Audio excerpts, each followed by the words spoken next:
That's okay. Finally started. I finally just plugged in my microphone. What's up, guys? Um, yeah, I've had. Did I set the time wrong on this or whatever? Yeah, so it's 6, so we're gonna hit it.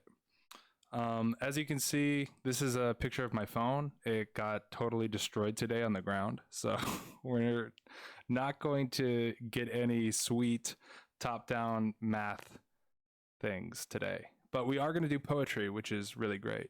So we're going to do some ELA today because I can do that without my phone. But yeah, dude, just like that moment when it lands and it makes that noise and like you're like, okay, hopefully it's not cracked.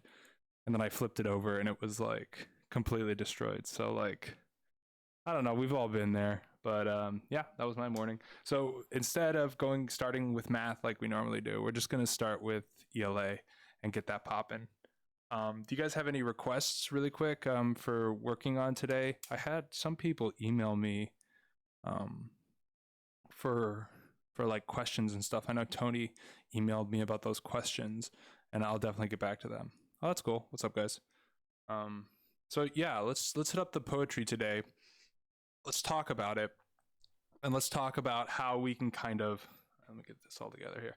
Let's talk about how we can. Oh wow, that's really weird looking now. Let me make that smaller. Talk about how we can like parse through it so that it's not as like seemingly random, but that we can get some like logic to it, and hopefully that will help everybody. Okay, chill. So I just had to get my windows in order here. It's my first time streaming without my phone, obviously. Okay. The problems that you sent me, Anthony. Oh yeah. I can share those. Maybe I'll pull up my email and we can look at those. But yeah, my thing was busted. My phone got busted on the floor. Totally wrecked. So yeah, I want to talk to you guys about poetry today. I want to talk about like the difference between literal poetry, and I want to talk to you about literal poetry. So I guess this isn't actually what I wanted to start with. What I want to start with is like a literal poem. So let me pull up my pages and let me copy paste this bad boy into that really quick.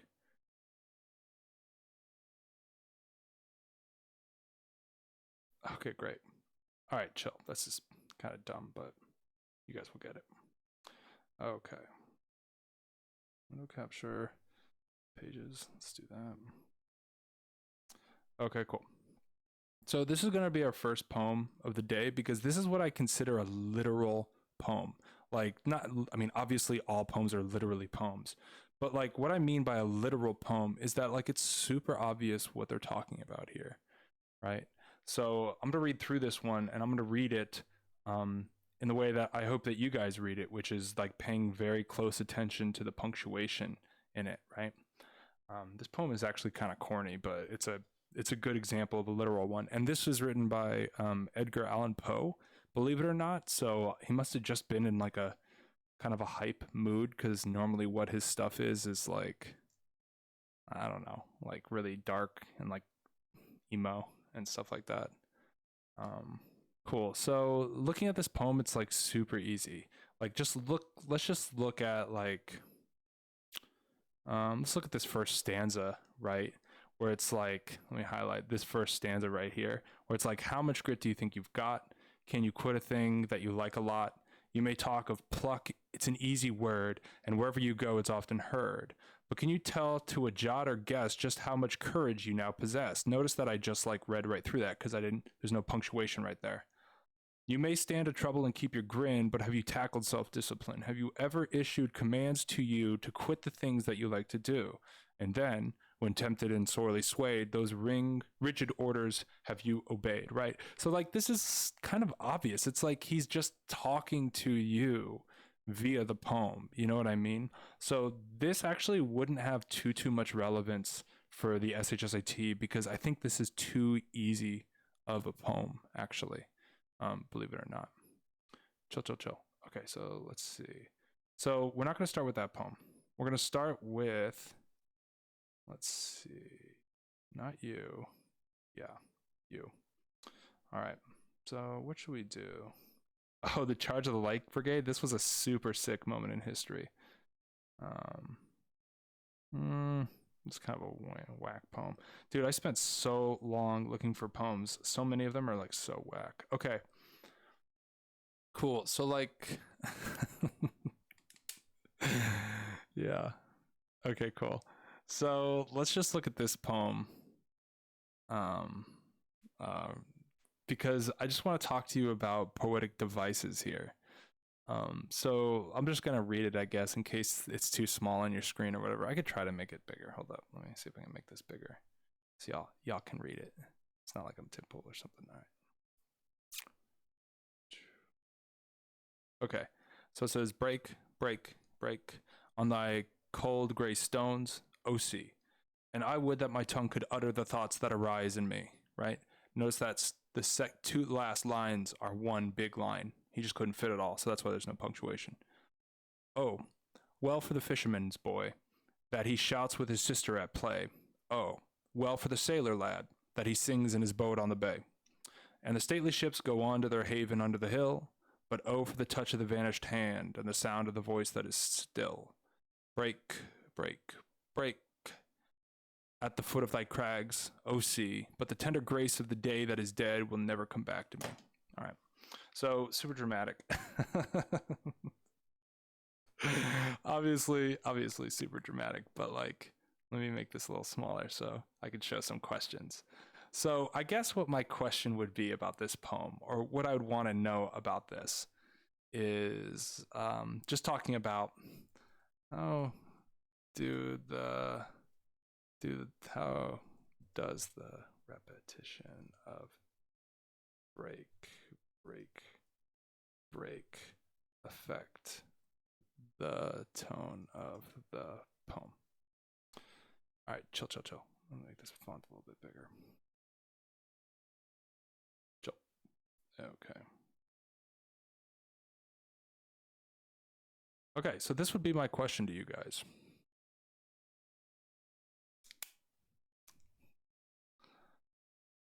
How does the repetition of break, break, break affect the tone of the piece?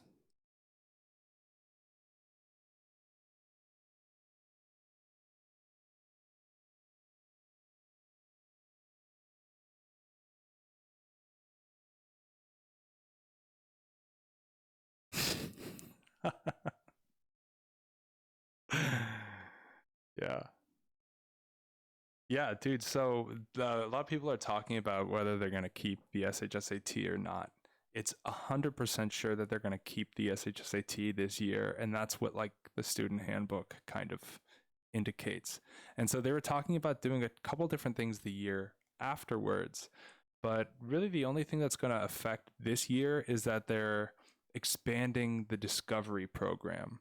So basically, it just makes it the cutoff score higher. So if you're like on the borderline between getting in or not getting in, then yeah, then it'll be harder for you to get in. But hopefully you're studying to the point where like you're not near that cutoff line. So hopefully the changes won't affect you. And because I think they're going to make the test harder this year, then it's going to be an opportunity for you to really differentiate yourself from the pack. So just make sure that you're like studying super hard, because it's going to be harder this year than it was last year, and it's going to be even harder next year. So like just make sure that you're like, I don't know, just make sure that you're like, I don't know, really going hard in the paint as far as studying goes, because yeah, that can be rough. Yeah, and speaking of studying, they are going to raise the difficulty of ELA. And if you haven't already gotten used to poetry and like old vernacular, then you're going to get BTFO. So just make sure that you like, I don't know, just make sure that you're like studying super hard. That type of thing.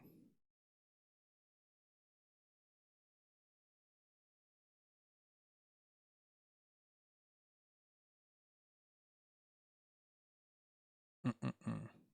Yeah. Yeah, the Discovery program is an interesting initiative, and it can do that. For St. Paul is 7 years old. Yeah. ELA is really tough, man, because you just have to get used to it. It's not like math where you could just learn it and dominate it. You have to like let it come to you. You have to like let the information kind of come out. It's like a different type of thinking, you know. Um, I feel like this. Yeah, exactly. So break, break, break affects the tone of the poem. Yeah, I guess what I'm just asking is how does that repetition get folded in, or like how is that? What is the reason for that repetition? And it's not like math where you can go, oh, repetition means this, and that's what they're using it. Nah, it's like you have to like not just understand literally what the words are, but you have to also understand like what the poet is trying to get done. You know what I mean? So yeah, it can be like super difficult for sure.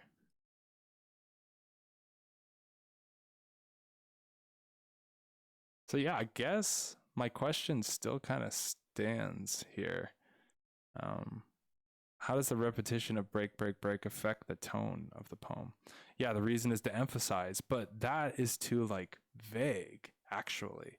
You have to like find like the very specific purpose of the break, break, break, right? So it's like, yes, repetition emphasizes, but what exactly is it emphasizing? That's the question, I guess.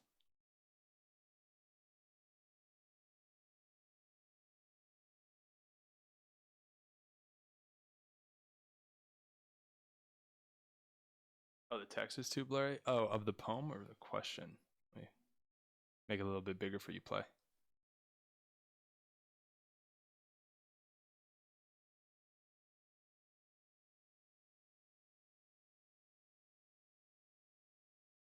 All right, how's that, man? Is that better?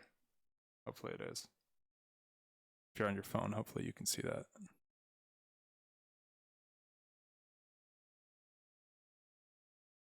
Yee.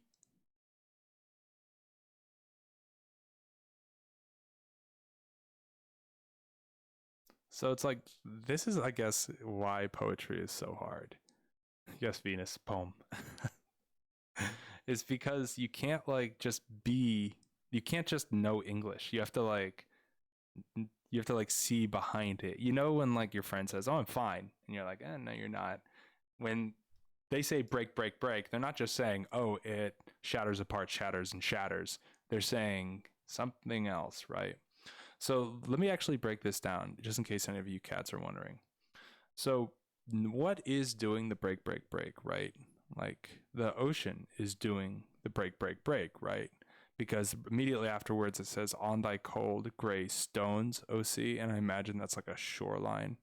And then when he says it again, he says, break, break, break, at the foot of thy crags, OC. And a crag is like kind of like a weird rocky coast that's not like smooth or whatever. And so what he's saying by break, break, break, he's hinting towards the repetition that the waves breaking on the shore is, and he's creating the vibe of like the break of the waves, break of the waves, break of the waves. And it's kind of like endless. And so for putting that break, break, break, break at the beginning of the poem and at the end of the poem, what it does is affecting the tone of it by having in the background kind of like a ocean wave kind of vibe. At least that's what Mr. Lord Tennyson is going for. Yeah, it does mean that he wants to remind the reader of breaking. I mean, kind of, yeah. Um, but at the same time, really, one of the answer choices is going to be to reflect the sounds of the ocean on the beach, right? And so for a lot of you guys, you're like, what? Like, how are we supposed to connect those dots? And really, I mean, a lot of people will say, well, you have to read into it, or, well, whatever. Like, the legit best way is just reading a lot of poetry. All right, see you later, boss. Is like reading a lot of poetry. And so that's what we're going to do today. We're going to be reading some more poetry to see if I can, like, open your minds. All right, what else we got for here? All right. Okay, this is a kind of another one. All these poems, I'm not like a poetry person at all. So it's like, for me, it's like, okay. Like, okay, Henry Wadsworth Longfellow, which is like killer name, by the way. Imagine if that was your name, Henry Wadsworth Longfellow. Like, yeah, I mean, you're basically guaranteed to be a total boss. Either that or a total dandy. Yeah. So let's actually look at this poem really quick. I tried to pick short ones for the stream just because it's like kind of tedious to be doing these really long ones. Um,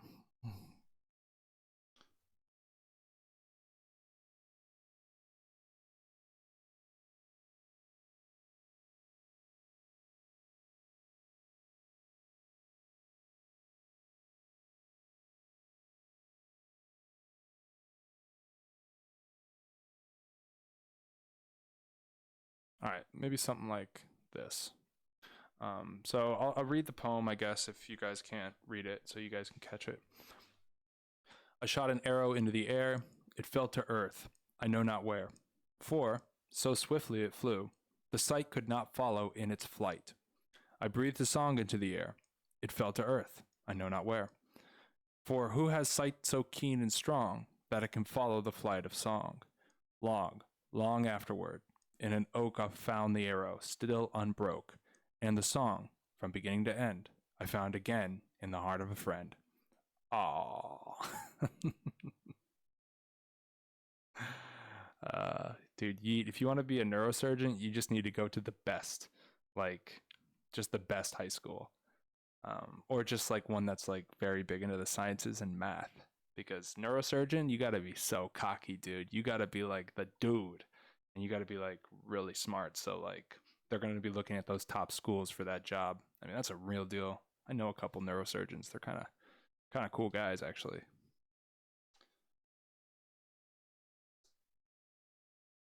Yeah. So, oh, I misspelled parallel. Duh. Oh, also, if you haven't already, just leave a like on the stream. I super appreciate that. And I think I'm gonna go a little shorter today, just because I have to get my phone fixed and stuff like that.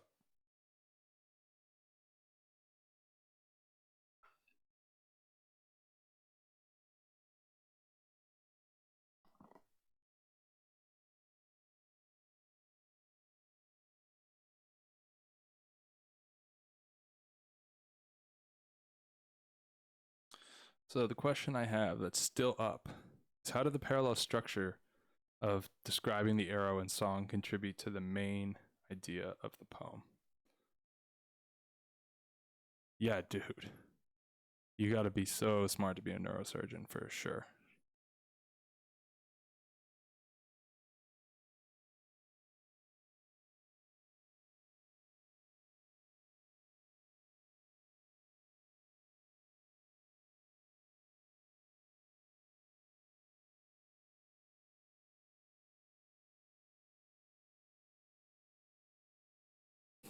This is so funny. Like on the math questions, you guys are like answer, answer, answer, answer.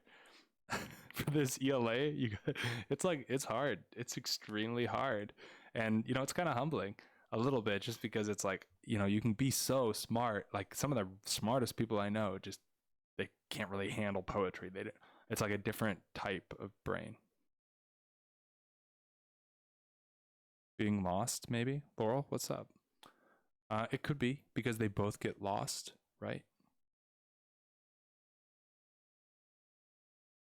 My question is, why did he choose to couple up the song that he threw in? Yeah, I know it's boring, dude, but it's necessary. Like, it's boring, and then when you get less than 50% on your ELA section, and then it's like, oof, oof. Uh, yeah.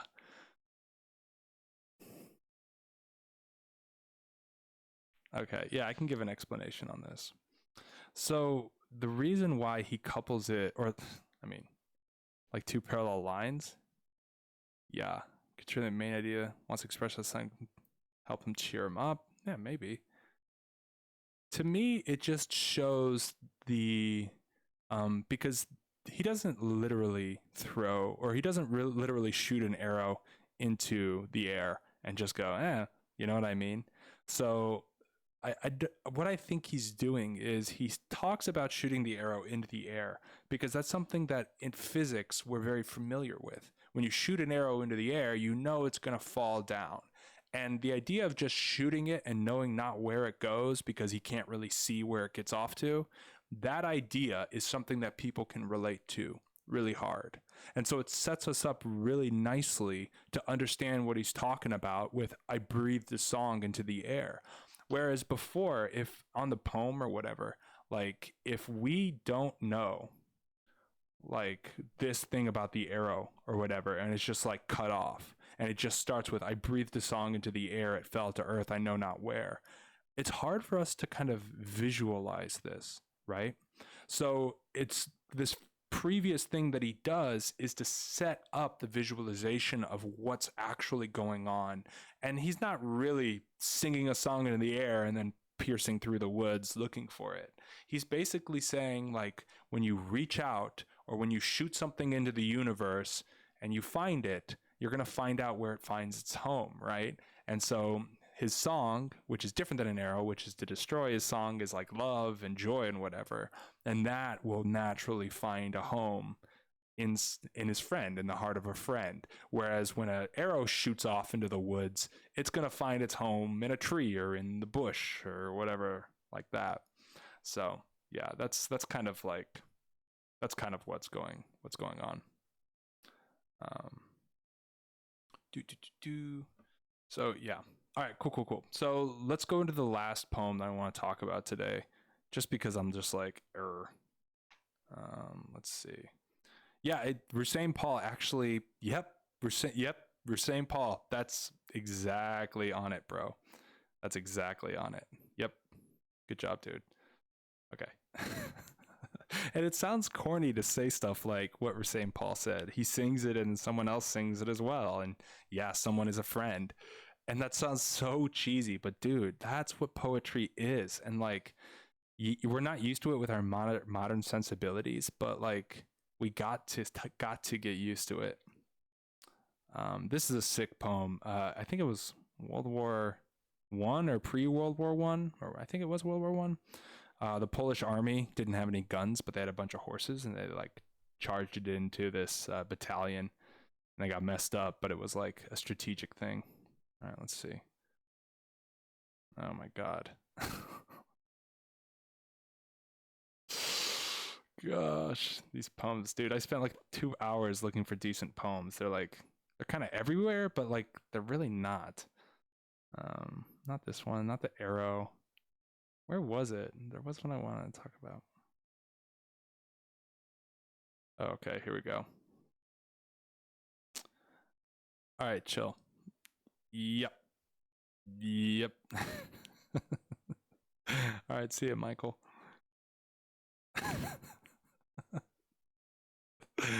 Part of the chat is like cracking me up, actually. Okay, so let me get back to OBS. VVS is in the chat. Okay, chill. We can get rid of there. All right, chill. Let's get rid of these pages. So here's the poem that you guys should check out. I'm going to be talking about it, I guess. So go ahead and read it, and then afterwards I'll read it. Oh, I remember. I think that was the heaven one.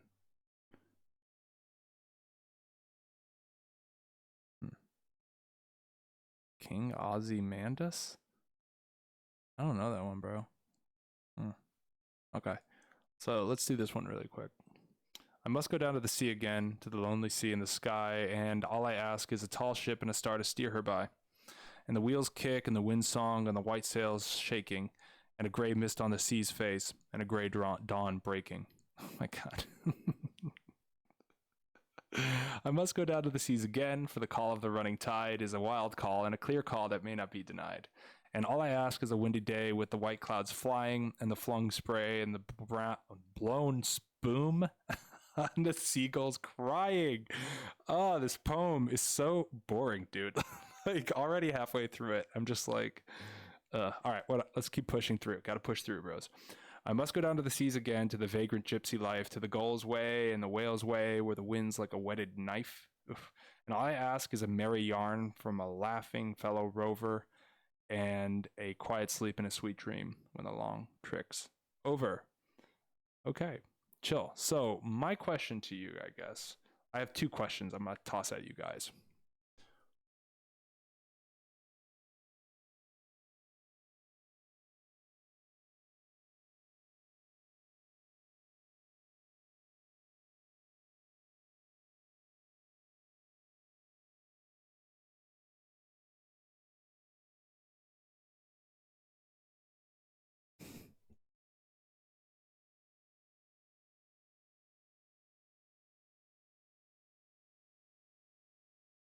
Okay. I know how to spell author, and I know how to spell knife. Chill. Okay, so I kind of want to, here's the poem, and I kind of want to talk about this second question first. So let's just do this.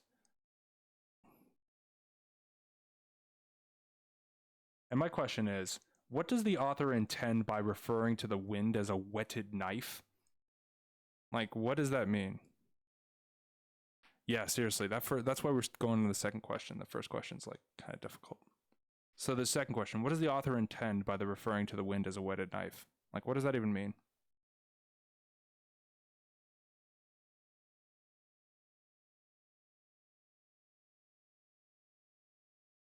And Laurel, that's a pretty solid answer. That's a pretty solid answer for the first question. I didn't know.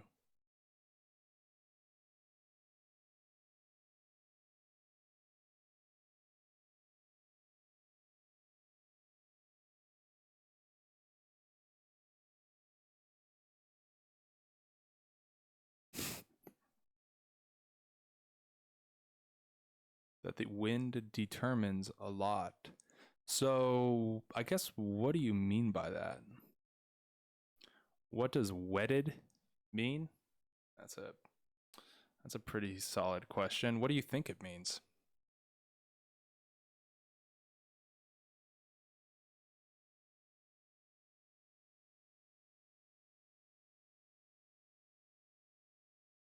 I guess I could clarify.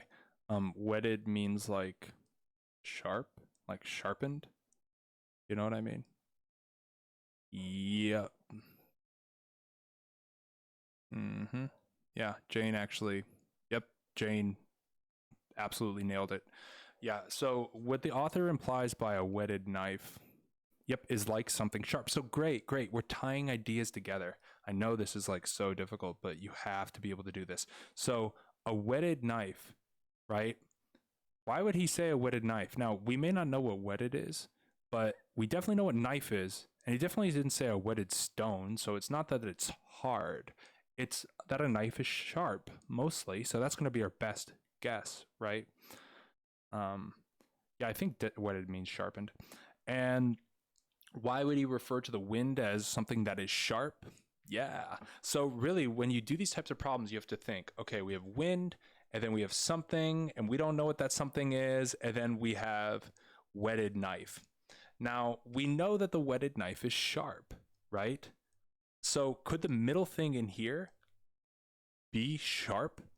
Yeah, a wind can be sharp and a whetted knife can both be sharp. And so that's why I really like Jane's answer there, is that it's like a very sharp wind. You know, it's like super windy and cold, and you're just like, ah.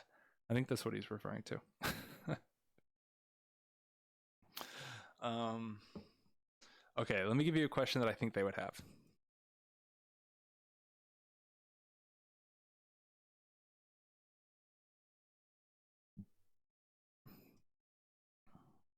Um, is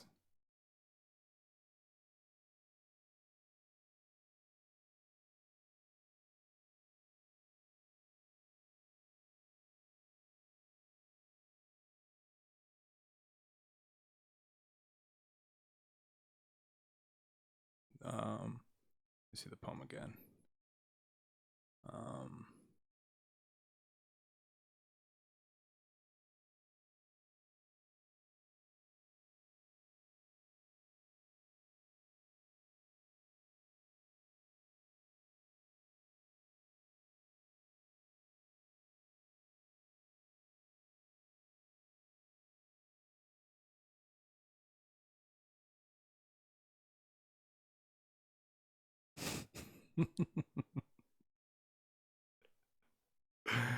yeah, yeah, dude, Jane, you're crushing up on poetry, man. I'll tell you, it's a different type of skill. Um,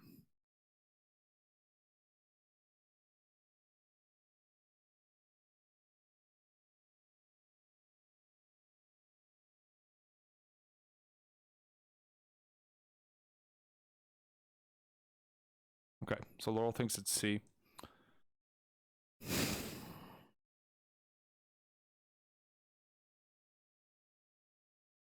Yeet says not C. Oh, well, that's because I misspelled C. That should change your answer. Maybe.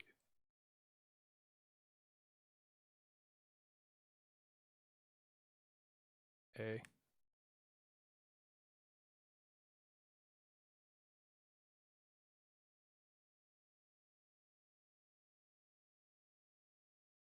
Venus thinks maybe C. Yeet thinks it's D.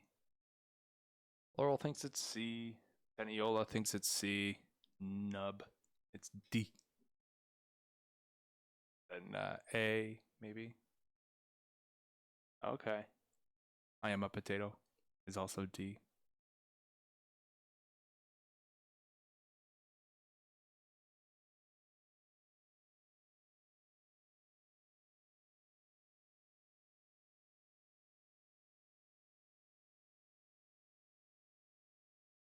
Mm-hmm. So, for the people that picked C, why did you pick C? For the people that picked A, why did you pick A? So, the people who picked D, I'm confused, or I'm not confused. Teniola is a little confused, but I'm interested to find out why you picked D and where you think the anger is. That's the question. Where is the anger um like in the text, you know? Is he like, I mean, I don't see any exclamation points, but you can still be angry, right? And for Jane, for B, right? He won't likely go back to the sea again. Is there something in the text that makes you think that that's true, right?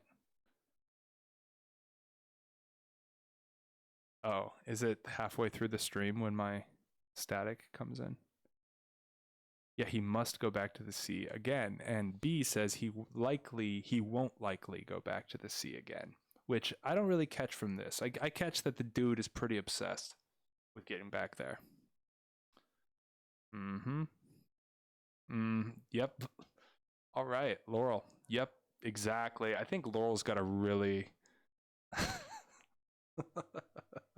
Go ahead, Yeet. Explain it. All right, see you, Jenny. Zach's got C on this too. Yeah, I think if you guys want to scroll up through the chat, I think Laurel has a pretty good explanation on this one. Yeah, but like, why is he, where does it say that he's angry, right? Yeah, he's basically determined to get back to the sea again. And so where B says he won't likely go back to the sea again, I don't know. Reading this guy's poem, I got a feeling he's going to be on the ocean in no time. Yep. Yep. Just like Mona.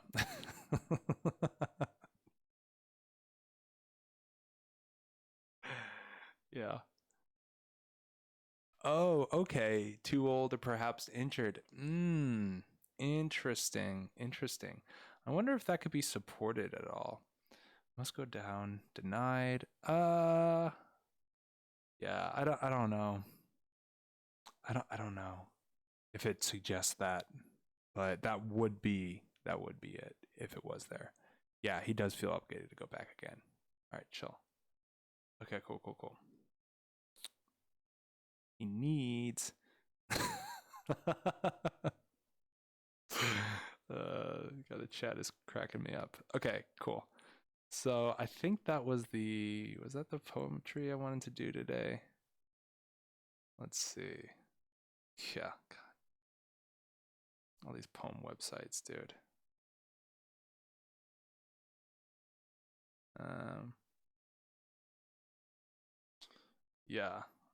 We'll just sit it on this. Okay, I'm going to set up my camera so that we can talk about grammar a little bit since we are on the ELA kick. So just give me like 2 seconds.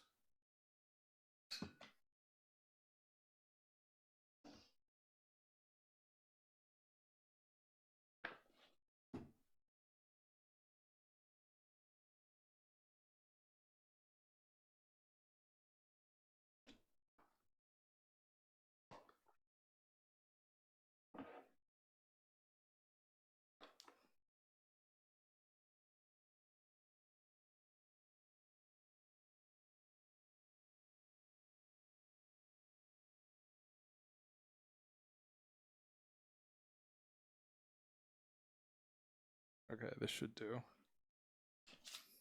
Yeah, this should do.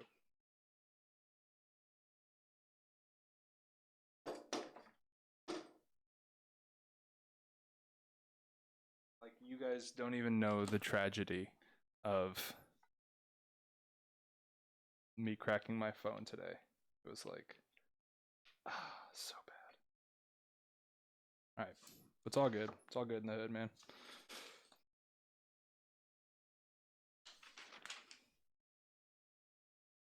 Okay, let me pull this puppy up. All right, actually, let me just do it on my pages. Why would I not just type it out? That would be obvious. Okay. So a lot of you guys were asking about sentence structure and stuff like that.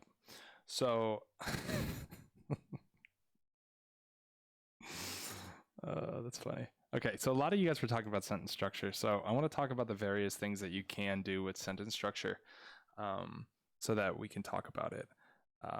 So we obviously are, as a group, we know that like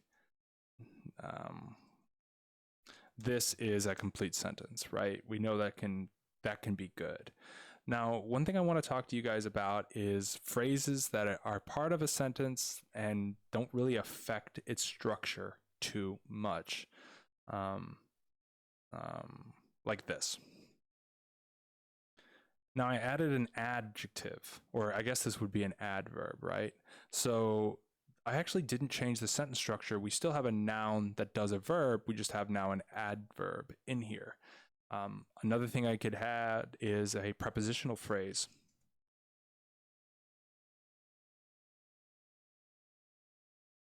Something like that. And so I can make this full screen. And so now this is still just a very kind of simple sentence. This is still all considered. All of this is just considered an independent clause or a full sentence. Dun, dun, dun, dun, dun, dun, dun.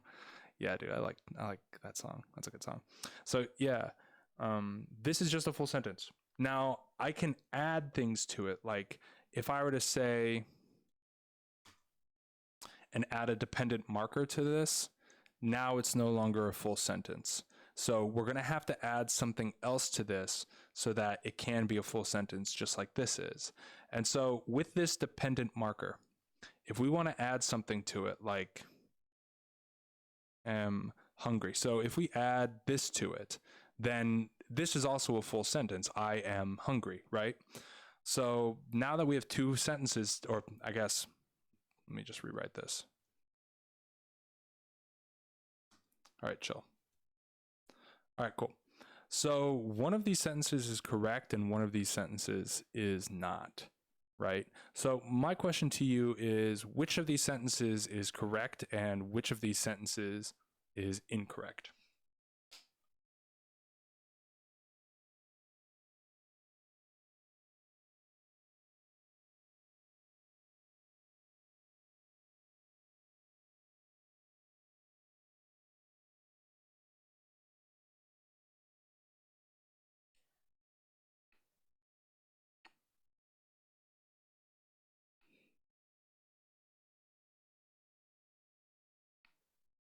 So I am potato says one is incorrect, but why? Why is it incorrect? I mean, maybe you're right. You're probably right. Yeah, Venus also agrees with you, potato. So I guess my follow-up would be, why? 2 is correct. Ignoring that he's sitting on a wall. Well, you can sit on walls. You can do whatever you want. Okay, so I Am Potato's got a pretty decent explanation for it, I must say. So when Toto sits quietly on the wall, I guess what happens next is that I am hungry. Now, it's not like super like logical, but it could be that when Toto quietly sits on the wall next to Tito, that I am hungry. It just makes me hungry when I see that. So, you know, that does kind of track as far as that's concerned. The real way that you're going to get this, and all of your guys' instincts is correct. Number 1 is wrong. The way that you can actually define this is this word. Now, let me write down what the sentence structures here is. we have a dependent clause, which is the when Toto quietly sits on the wall next to Tito. We're like, well, that's dependent on more information. And then we have what's considered a comma fanboy, which we talked about in the last sentence, but basically it's the same thing as a period. And then we have an independent clause, or what a lot of people like to refer to as a full sentence. I am hungry. This combination is incorrect. It's incorrect, dude. So, like, we have to kind of fix it where this is independent, and then we have that comma fanboy, and then we have another independent. And so that this comma fanboy is a correct way to combine independence because it's the same thing as a period. Tito sits quietly on the wall next to Tito or whatever. I am hungry. Bang. Like, this works out fine. Whereas if we replace the comma fanboy in this one with just a period, it says, when Toto quietly sits on the wall next to Tito, period. So we stop. And we're like, oh, but we need more information. We're dependent on more information. What happens when Toto quietly sits on the wall next to Tito? So the way to correctly do it, if it starts off with a dependent clause and then goes to independent, is with a comma, bros. When Toto quietly sits on the wall next to Tito, I am hungry. Bang.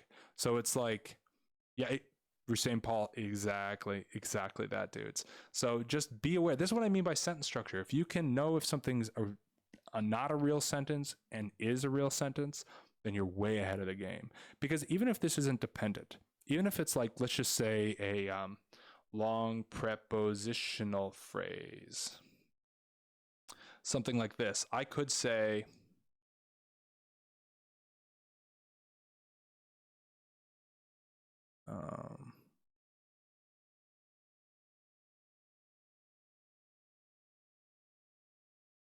bang. This is a crazy sentence, but it actually is legitimately a decent sentence.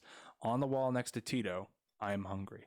Now, it probably means that he's sitting on the wall next to Tito, or he's taped up to the wall next to Tito. It doesn't matter because grammatically, this is a correct sentence. So that's what I mean. It doesn't have to make sense. It doesn't have to sound good. But if we start with a long prepositional phrase and we have a full sentence afterwards, we just separate it with a comma. Whereas if it's a full sentence with a noun doing a verb, Toto is sitting, and there's no when, there's no if, there's no none of these, then yeah, that's a full sentence. So we have two full sentences, bang, bang. Yeah, dude, you've never seen someone taped up to a wall. Just get some duct tape, get some adult supervision, have your friend stand on a chair and up against a wall, and then just tape them to the wall. It doesn't hurt. It hurts ripping the tape off for sure, but I mean, it's kind of fun. not that I recommend that you do that. So yeah, basically that. Oh my gosh. Okay. Gotta find a way to read my texts here. Dude, I'm getting all these texts on my phone and it's like killing me that I can't read them. Oh, dude, my phone. RIP phone. RIP. Okay, cool. So there's that. So I'm going to give you guys a couple of sentences, and I just want you to mark which ones are correct and which ones are not.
Okay, so here's 5 sentences.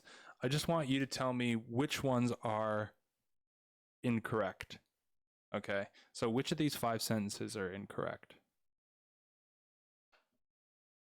Listen to your heart on this one, bros. I know ELA is so hard, but if you work on it now, then you won't have to be stressing out about it before the test.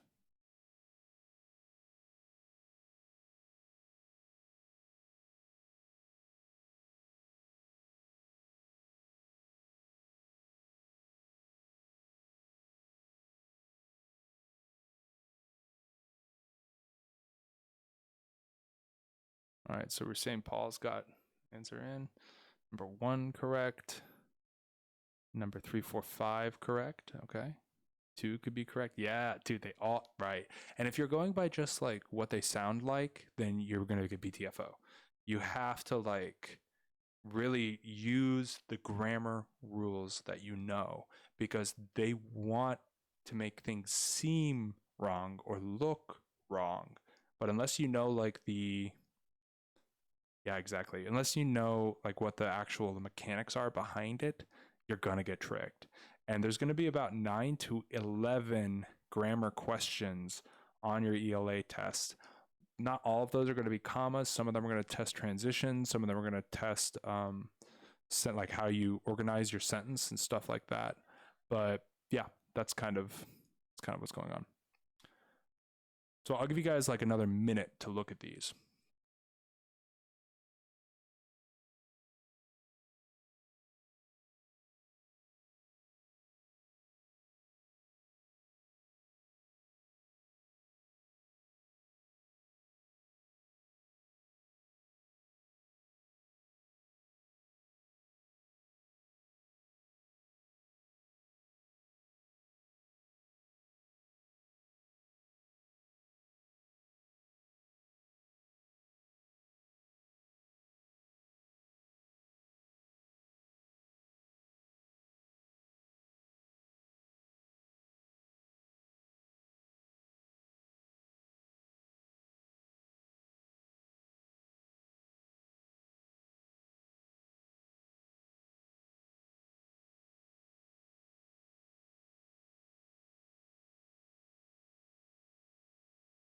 Okay.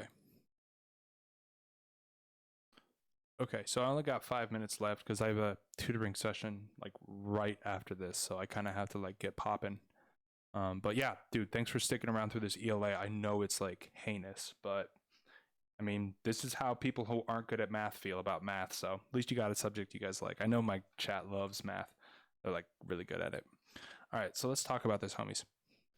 All right, here's our first sentence. Although it is raining outside, I took my dog for a run.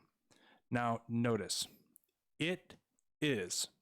That is actually a basic building block for a sentence because it is your noun, is your verb. Oh, thanks, potato. Yeah, so it is raining outside. Now, if we just had this would actually be a full sentence, right? Right. What about this next part? I took my dog for a run. That's also a full sentence. So we have 2 seemingly full sentences, but notice this first one. Although it is raining outside. Now, imagine if someone just walked up to you and was like, although it's raining outside, you'd be like, what? I know, although it's raining outside, what? And that feeling is the feeling of a dependent clause. This although ruins the sentence, it is raining outside. Notice if I said, it is raining outside, full sentence. Notice if I say, although it's raining outside, people are going to be like, I want some more information. So how do you combine, get away, a dependent clause to an independent clause? Well, if the dependent clause is first, comma. So this actually needs a comma in it to be correct. Although it's raining outside, I took my dog for a run. Dependent, independent, you have to have a comment. Oh, what's up, Abstract YT? Yeah, you came through, bro. All right, look at the second one. People love when you tell them that they are cool, but I'm above doing that. That's for sure. So this first part, is this a full sentence or nah? Right? This second part after the but, Is that a full sentence or nah? Right? Well, what it looks to me like is that we have a full sentence, which is considered independent, and we have another full sentence, and it's connected by the word but. However, you can't just connect two independent sentences with the word but or the word and. That's considered a run-on. So what is equivalent to just putting a period in between? Comma fanboy. You know it. So we actually need a comma after this cool, right? It's because then it would be independent, comma fanboy, and then another independent, right? And a comma fanboy, bro, is the same thing as a period. So that's why we can use it, and we can use this but as a fanboy. So that's how that sentence is correctly grammaticized. What do you guys think about this so far? Are you guys just getting your mind blown, or I gotta keep moving though, I'm running out of time. Underneath the old kitchen drawer, I hid until I was sure the coast was clear. This is actually perfectly written, because that is considered a long prepositional phrase, and that's the same thing as like a dependent phrase. And then you have a comma, and then an independent. That's actually correct sentence structure. Yeah. All right, cool. Oh, the bag's bad. Dang. Whatever. It's almost done, dudes. Eventually, I will get a new mic if I can get some bread. Yeah, sorry guys. It's like let me see if I can mess with it a little bit. Sometimes it's just like it's just really old. Okay. So let's do this last one, dude. The second to last one. All right, I gotta go. The doctor, David Wednesday, is the best in the field. Now, whenever you have something with two commas around it, chances are that could be a non-essential modifier. We could have something like the dog, an old shepherd, ate rice. Okay. Now, it's not essential that we know that the dog is an old shepherd. In fact, if we got rid of it, then the dog ate rice. That's pretty good sentence. I mean, it's a great sentence actually. This old shepherd is non-essential, and it modifies the dog. Chill. So this David Wednesday is modifying the doctor. But what happens if we take out this David Wednesday? The doctor is the best in the field. Which doctor? Right? So this is actually incorrect because this modifier needs to be there. We need to know that we're talking about the Dr. David Wednesday and not just a doctor. All right. I know I'm moving so fast, but dudes, definitely, I'll show that shit later. Hold on. Okay. Josh can't touch the lamp when it's hot. Now, a lot of people think it's like ending the sentence with a modifier is fine, and it is. You could say,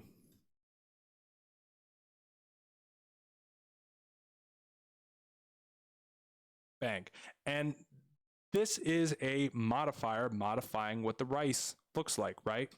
However, what if I took out this quote unquote non-essential modifier that ends the sentence?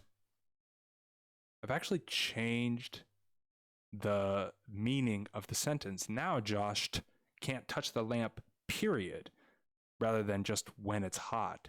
So actually, you got to get rid of that comma. So the only correct sentence was number 3. Yeah. So, okay. Yeah, that's really tough. Really tough stuff, dudes. And I don't blame you if you're like getting your mind blown. What I highly recommend is going to my grammar playlist and learning the terminology that I'm using so that when I'm going through this stuff really quick like this, you can be like, oh, just like in math, if I say, all right, go bust out the, bust out like the quadratic formula, or you guys don't know that yet, the Pythagorean theorem, or like bust out like a picture of an isosceles triangle. You guys know what I mean. And so when I talk about non-essential modifiers, like I want you guys to be like, oh, a non-essential modifier. Yeah. So yeah, definitely hit up that grammar playlist on my YouTube. Yeah, that's super useful. I put a ton of time into that.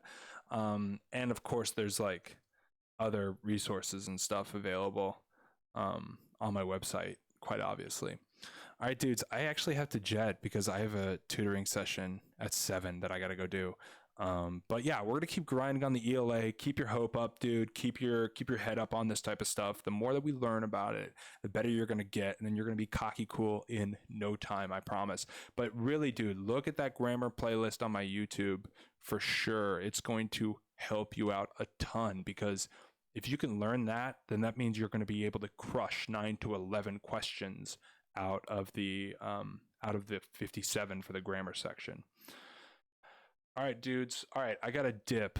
Yeah, and hopefully I'll have like a camera set up for tomorrow so we can do some more math along with the ELA. Thanks for putting up with it, dude. Pray for my phone. It's dead basically, so pray for it. Yeah, good stuff today, bros. So leave a like, share the videos, and I'll catch you on the flip side. Oh, tomorrow's going to be 7 p.m. I'm going to write that. Yeah, dude, I know things are bad. 7 p.m. tomorrow. Because it's either, or actually, what do you guys think? I could do either 5 p.m. or 7 p.m. I wish I could make a poll or something, but I'm actually not that good at this to do that. So yeah, should I do 5 p.m. or 7 p.m. tomorrow? Just kind of like leave a comment in the chat because I have a tutoring session at 6, so I can't like do the normal time. Yeah, so just kind of leave when it just like leave what time works best for you guys, and then yeah, we'll figure out when to get it done. All right, bros, really good stuff today. I'll catch you on the flip side. Peace out.